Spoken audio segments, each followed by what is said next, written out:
Welcome to the CPRE Knowledge Hub series on educational labor markets, the problems, mechanisms, and solutions.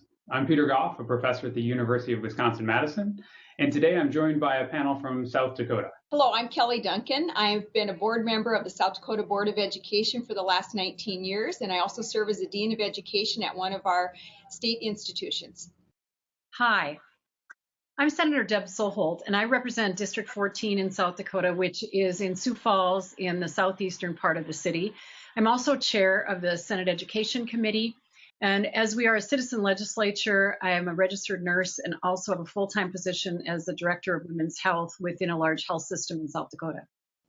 Hi there, I'm Melody Schopp. I'm the Secretary of Education for the state of South Dakota. I'm appointed by my governor and have served in this role for the past 6 years. Thank you all for joining us. We've been talking to a lot of folks across the nation about teacher shortages, teacher labor supply in general. One of the challenges that we found is that differing availability in data has led people to characterize their shortages or not in different ways. And the data varies quite widely. And I imagine each of you have a different view on the data that you have and how the insights that it gives you into the extent of the shortage within your state. Could you share with us a little bit about the data that you're using to determine the extent of the shortage in South Dakota? There is a lot of data that we collect in the Department of Education that's specific to our teacher demographics, as well as we have a longitudinal set of data that shows us why teachers leave the field, what the reasons are, and that gives us some sort of sense of that information. So over the past year, as we were entering into the legislative session to talk about this issue specifically, we dove into that even deeper to really look at the issue more systemically, because we know that a lot of the information that we are provided from the state and the stakeholders was a lot of anecdotal data. And so that report and that information that we were able to glean from our personnel record form system was extremely critical as we were looking at and trying to determine, was the shortage only in certain content areas, was it geographic, but more so the most important question I think that we need to ask is, what will the outcome be in a number of years specific to that shortage? Deb, what were you hearing in the Senate? So in 2015, our governor appointed a Blue Ribbon Task Force to really do a meaningful deep dive into, do we have a teacher shortage and what do we need to do about it? And how do we move forward from a policy perspective in the state of South Dakota? Because we were consistently hearing that we're not going to have enough teachers to manage what's happening in the student pipeline. So we hosted over 18 public forums along with various stakeholder groups and developed a qualitative report. So qualitative, concrete data, what we called the good, the bad, the ugly. And we were asking about what possibilities exist to meaningfully fund education for our kids and for our communities. And what we found out is that people wanted something done. They didn't want us just to talk about it anymore. They wanted actually some meaningful action. And that they felt that there needed to be ongoing sustainable funding. And then that we wanted to have benchmark quality within how our children were being educated.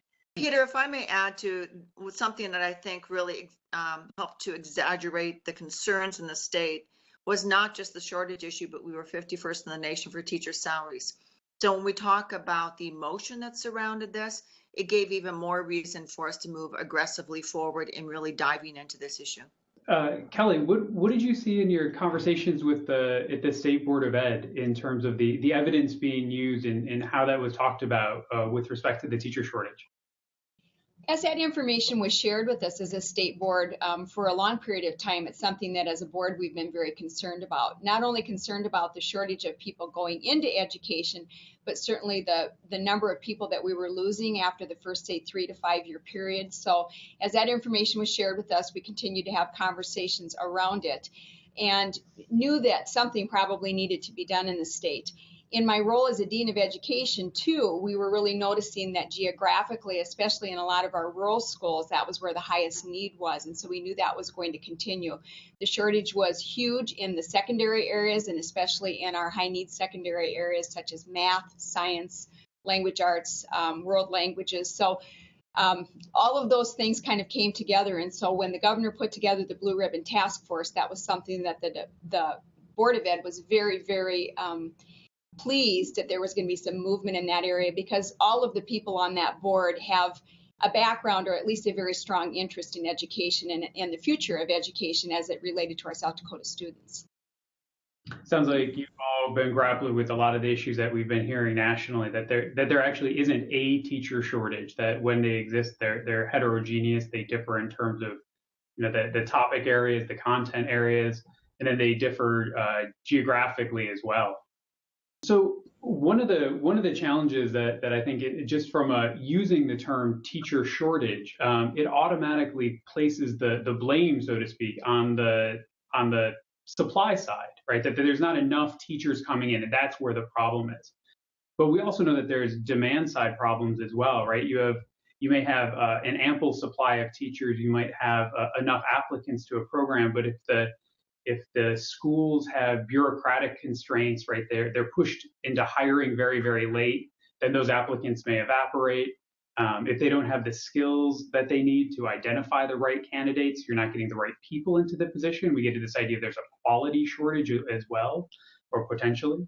How have you guys thought about that dynamic and that the supply and the demand side that are contributing to these staffing challenges? In relationship to data, that was part of the task that we tackled with the Blue Ribbon Task Force. And you're absolutely right, Peter, that it's so difficult because it is deep, multifaceted.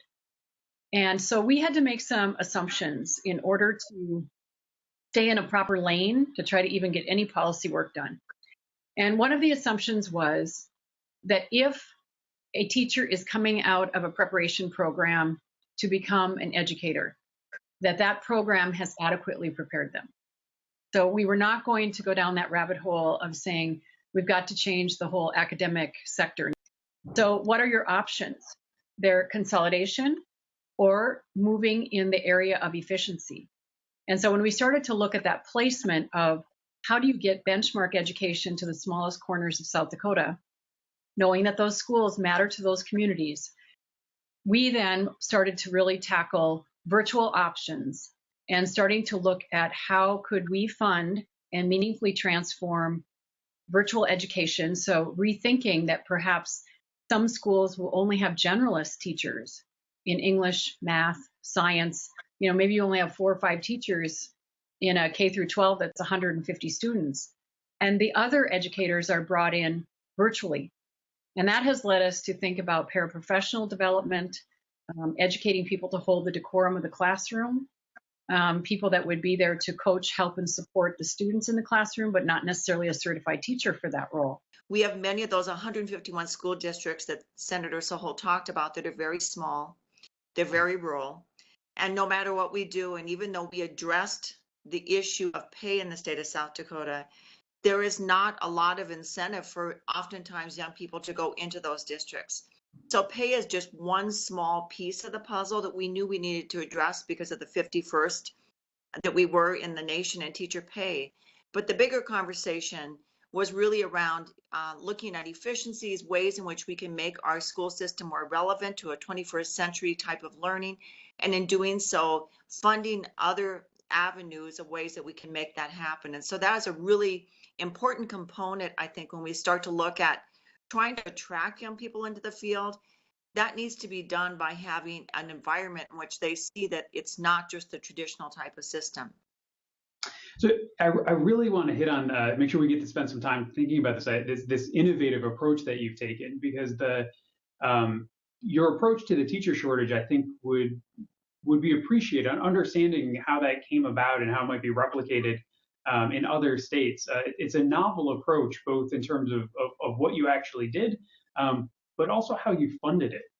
So could you give us a little background on that? Yeah, again, as we look back at the issue of trying to fill all the spots across the state, I give this example many times. I know of probably one of the best physics teachers within the entire state of South Dakota, but he's in a tiny, tiny little school district, and he touches about 12 kids per year in his physics class. And it just seems like we should be able to use his expertise and expand that in ways beyond just that one small school of those kids who get to take advantage of that. So taking that concept and really having some forward-thinking individuals on those task force that we were talking about is doing two things. It's addressing the quality issue that we continue to hear about, that the teachers who are coming out maybe aren't prepared in the content areas. It's also addressing the issue that if we can't find teachers in those specific areas, what can we do about that? Because no longer do we really need every single teacher to be a content expert. And so with that in mind, there was a companion bill that we carried that I think is just as important as the bills that talked about increasing taxes and increasing teacher pay and changing the formula, that addressed exactly those things. And one was to expand opportunities for technology use across the state. We are one of the, we are the best wired state. I would like to brag, probably in the nation, in that we've handled all of our technology in one. Our state manages the technology services for internet, email services, and all of that is paid for and taken care of and provided to all school districts, including their bandwidth, et cetera. So we have the infrastructure well developed. A second piece of that legislation was to incentivize the sharing of services, whether it's sharing teachers, sharing ways in which they can have opportunities to use different ways in which they're training teachers, et cetera. So there were shared service grants that we put out that supported that as well.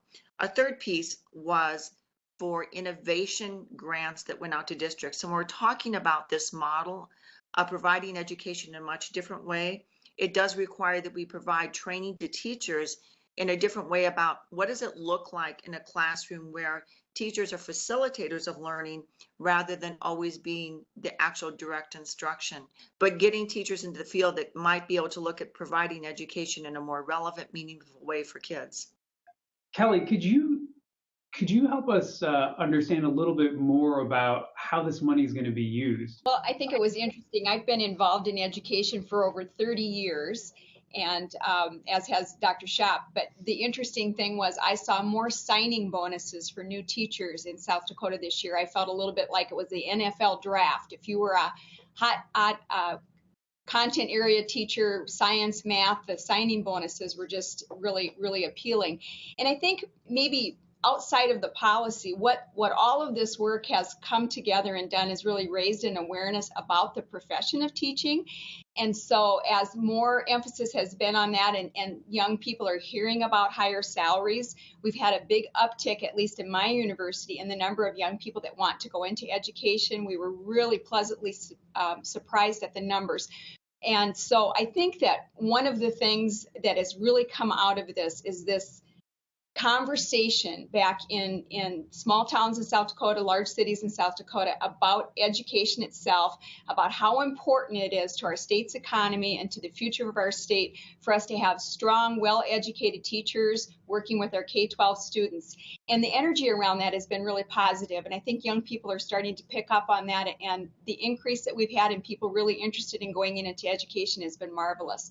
Dr. Schopp also talked about some additional money that was able to come into play for a distance delivery system that we have.